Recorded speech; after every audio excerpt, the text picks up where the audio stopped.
Hello, good afternoon, all. How are you doing today? I hope very well. Um, so today we have a class that was requested. It's about, and it's something for us to understand a little bit more about because I think sometimes it's confusing, and it's something that people don't know a lot about. A lot more has been learned about this since I've been alive. I know that. But it is good for us to kind of understand, and like I said, it was requested. So just it's kind of an overview of autism and the spectrum.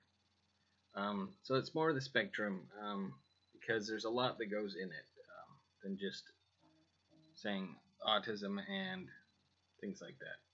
So what I'm going to do now is I'm going to go over what it means, and we'll kind of come up with some discussing points and things like that, and I'll have some personal stories as well. And like I said, we've all worked, I'm sure, with people that we know that are on the spectrum, and so it's helpful to understand sometimes just just to know about it, just to know about different learning styles, because that's what it really is. It's a different way of learning and seeing the world, and that's why it is a spectrum. That's why we should try to understand as much as we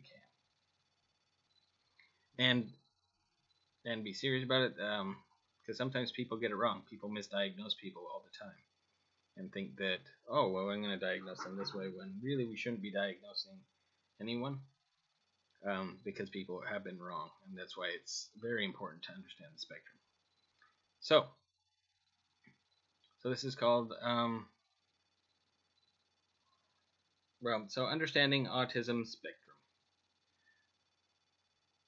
So, it says spectrum disorders, which, I don't know. So, autism is not a single disorder, but a spectrum of closely related disorders that share a core of symptoms. So every individual on the autism spectrum, has problems to some degree with social interaction, empathy, communication, and flexible behavior. And that all of that isn't just true either. So, but the level of disability and the combination of symptoms varies tremendously from person to person. In fact, two kids with the same diagnosis may look very different when it comes to their behaviors and abilities. So if you're a parent or a friend or a relative, anything, working with someone on the autism spectrum, you may hear many different terms, including high functioning autism, atypical autism, autism spectrum disorder. There's a lot of them. And developmental disorder. These terms can be confusing. They really can. Not only because there are so many, but because doctors, therapists, and other parents may use them in dissimilar ways. This is where the confusion comes from. But no matter what doctors, teachers, and other specialists call the autism spectrum disorder, it's your child's unique needs that are truly important. No diagnostic label can tell you exactly what challenges your child will have. Finding treatment that addresses your child's needs rather than focusing on what to call the problem is the most helpful thing you can do. You don't need to diagnose to start getting help from your child's symptoms. And that's very true.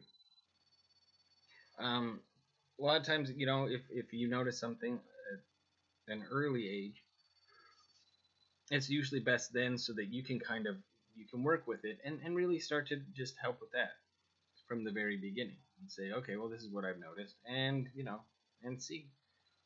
But it's not just like a waiting game or to see, oh, what's going to happen. So instead of making it a problem, make it a solution. So what's in a name? There is understandably a great deal of confusion about the names of various autism-related disorders. Some professionals speak about the autisms to avoid addressing sometimes subtle differences among the differences along the autism spectrum. So up to 2013, there were 5 different autism spectrum disorders. The differences among those 5 were hard to understand for parents trying to figure out which, if any, of these conditions affected their child. The American Psychiatric Association attempted to simplify matters by combining developmental disorders into a single diagnostic classification called Autism Spectrum Disorder in the latest edition of the Diagnostic Bible, known as Diagnostic and Statistical Manual of Mental Disorders. Okay, that's a lot. Don't worry about all that. We'll fix it, because that's just a lot of sciencey talk. So, since many people were diagnosed prior to this book, people still use pre-2013 labels to summarize. So for clarity, we emphasize that all the following conditions are now encompassed under the umbrella classification Autism Spectrum Disorder, or ASD. So, and this is where it becomes easier. So, it's all under an umbrella. So there's Autism Spectrum Disorder, and then there's underneath there, all sorts of people stand underneath that umbrella.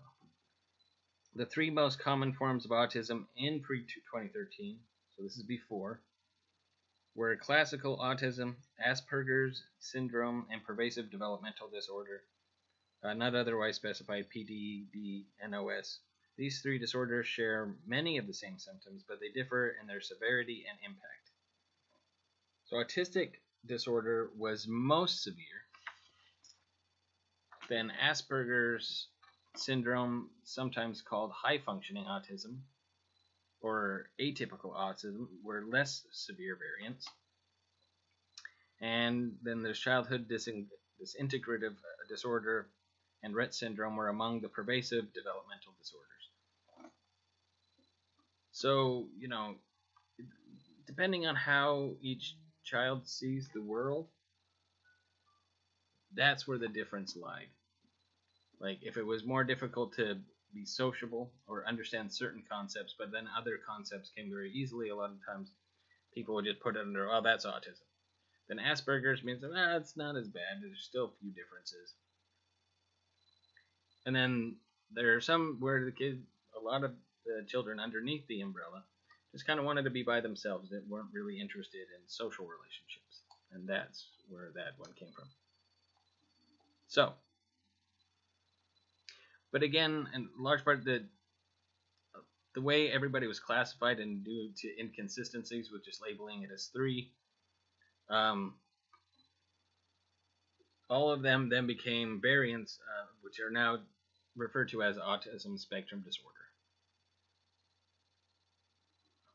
So, if your child is developmentally delayed or exhibits other friend, family member, autism-like behaviors, you will need to visit a medical professional or a clinical psychologist who specializes in diagnostic testing for a thorough evaluation. So that's where it's best to kind of figure out how, because, once you've identified what needs to be worked on, then you go and find out how to work on that, and that's when you go to a clinical psychologist or a doctor. And just because someone has a few autism-like symptoms doesn't mean they have autism spectrum or ASD. Doesn't mean they're on the spectrum. So, and a lot of parents do. They jump at it and they say, "Oh, my child must be autistic." It's a real mistake. Some people are just quiet. Some people aren't interested in social groups, and it doesn't mean that they're on the spectrum. It's best to go talk to a professional, because it might be, no, this is their preference. It's not a disorder. So social behavior and social understanding. So basic social interaction can be difficult for children with autism spectrum disorders. Symptoms may include unusual or inappropriate body language, gestures, and facial expression, like avoiding eye contact, or using facial expressions that don't match what they're saying, so they look angry, but they're saying something very positive. Like, I really like this cake. It's the best cake I've ever had. That it happens. I'm not making fun. It's the truth. But the facial expression doesn't match the emotion that seems to be coming out. But that is a sign. Lack of interest in other people or in sharing interests or achievements. So showing you a drawing or pointing to a bird, but yeah, a lot of times it says that they're just not that interested in other things. But I've worked with several kids that were on the spectrum, and the things that they're interested in, you'll find out. So yeah, and you find out interestingly. Anyway, that's stories for another time. Just ask me at any time. So, unlikely to approach others or to pursue social interaction, comes across as aloof and detached, prefers to be alone. Difficult understanding other people's feelings, reactions, and nonverbal cues. So maybe somebody's really sad, and they sometimes people just they don't recognize that, like, oh, whatever, and they kind of pass it on that way. So other people will be like, that's rude, but it's like, no, it's that's their reaction to it or non-reaction to it. Resistance to being touched, and difficulty or failure to make friends with children the same age. So these are all things that are signs. And within their body, what did it say? What did it say now? Within social behavior and social understanding. Speech and language. Many children on the spectrum struggle with speech and language comprehension. So some may include delay in learning how to speak, speaking in an atypical tone of voice with an odd rhythm or pitch, repeating words or phrases over and over without communicative intent. But there is intent. It's up to you to learn how to decipher what that intent is. That much I know. It may not seem like something, but the fact that they're saying it over and over means something. Trouble starting a conversation or keeping it going. That goes back to kind of the disinterest. Difficulty communicating needs or desires. And that's where you need to be very careful to make sure that people's needs are being met. Don't understand simple statements or questions, but then can also solve problems that a lot of other people can't solve, that are easier focus-wise, but when it comes to something simple, it's a little more difficult. Taking what is said too literally, missing humor, irony, and sarcasm. It's true. A lot of times, a lot of individuals on the spectrum, joking isn't something that is. It doesn't make sense. They'll take it literally. Like, what's a phrase that people use? Like, I don't know. As stubborn as a mule. Like, say something. You're calling them a mule then? So they're stubborn. Like, mules are stubborn. Why are they a mule? I don't. It's something like that's literal. Like, why are you talking about mules when we're talking about people? Restricted behavior and play. Children with autism spectrum disorder are often rigid. So this is another category with restricted behavior and play. So they're rigid and even obsessive in their behaviors, activities, and interests. Symptoms may include repetitive body movements, hand flapping, rocking, spinning, or moving constantly.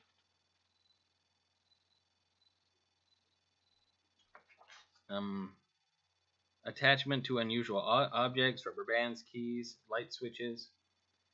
Preoccupation with a narrow topic of interest, sometimes involving numbers or symbols, maps, license plate, sports, statistics. So something very specific that they can concentrate on instead of having all the other things, which we have kind of a filter to block things out. A lot of times on the spectrum, it's hard to block out those other things, but something right in front of me, that's easier to focus on. And one thing really intensely. A strong need for sameness, order, and routines. That's why it's always good to give somebody on the spectrum, like, hey, in 5 minutes we're going to change activities, but usually you want to start like 20 minutes. In 20 minutes we're going to move on to this. Then in 15 minutes we're going to move on to this. But transitions are very important. Fascinated by spinning objects, moving pieces or parts of toys as opposed to the whole thing. Hyper or hypo-reactive to sensory input, reacts badly to certain sounds, textures, or really likes some textures. Seeming indifferent to temperature or pain. That is true. You need to be very careful. Some individuals I've met can really hurt themselves, like fall down, or even like break. I knew one person that they weren't in my group, but they broke like their hand and just didn't notice it, and then it swelled up really big, and they're like, "Why didn't you say ouch or anything?" But they just, oh, I don't know, it just started to happen. But all of us would be most other people that have us, focus on pain would be like, "Ah, my head! I need to go to the hospital right now." But it's different, and or indifferent is what this is saying. How children with autism spectrum disorder play.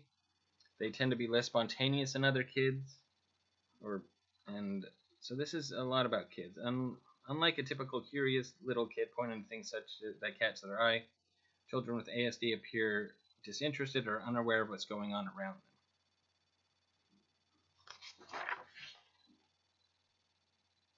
Let's see.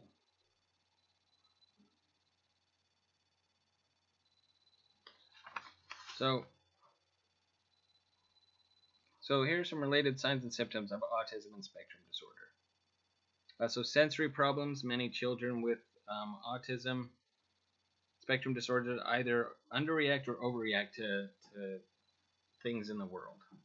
So some things, I remember I was working with one child, and there we were, I forgot where we were. I think we were in a museum, but I don't remember the name of the museum. But we're going through, and there was a stuffed squirrel up in a cave that we were going through. Now there were dinosaurs and all sorts of other things and spiders everywhere, but this squirrel really was like, no, like I can't go past this. It's gonna jump on me. And I'm like, no, it's stuffed. And I kept touching. I'd get up. I'm like, no, you're fine.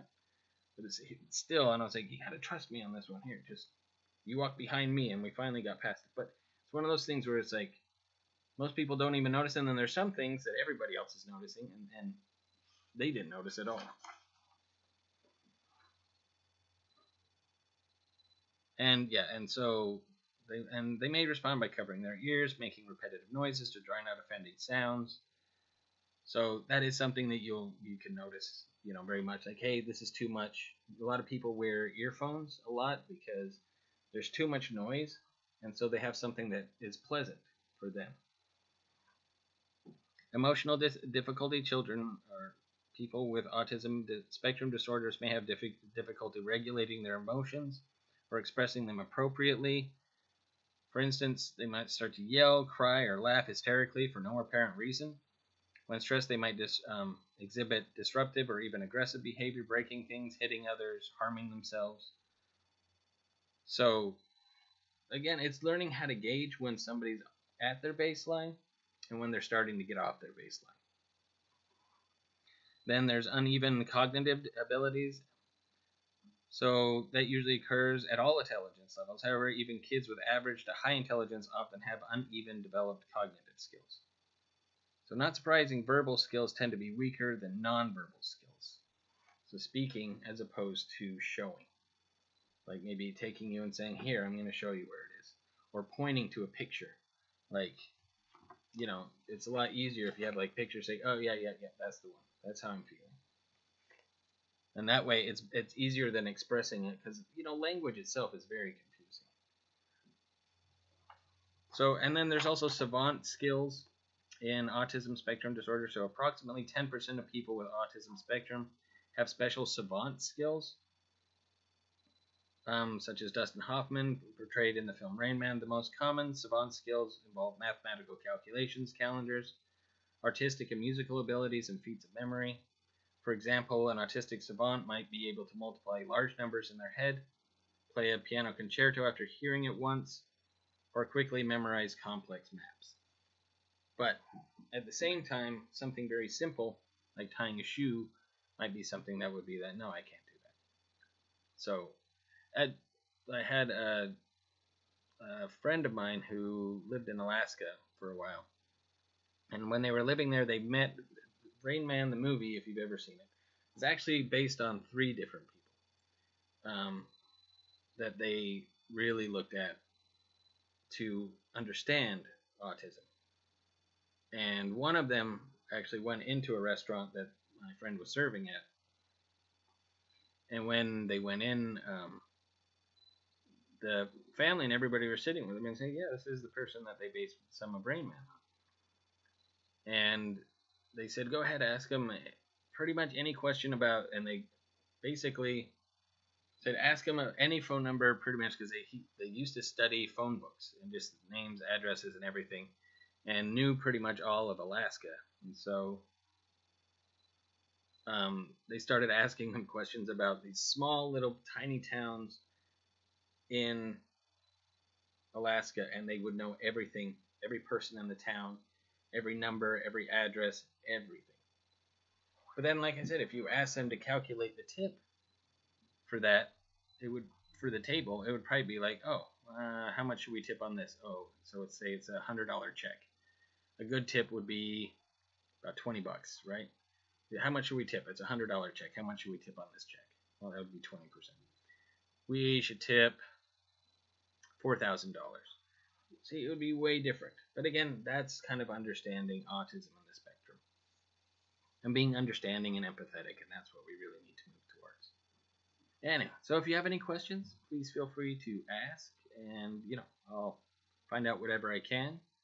If you want to know about anything else that has to do with this or any other, say I was actually talking to somebody today, you know who you are, but they were asking about different disabilities and things like that. Like, well, I don't know, what does that mean? What is this? And if you ever do, I don't mind discussing it with you, especially if it has to do with understanding people that also attend different areas of different programs within where we work. So please feel free, and I hope you have a wonderful rest of your day. All right, bye everybody.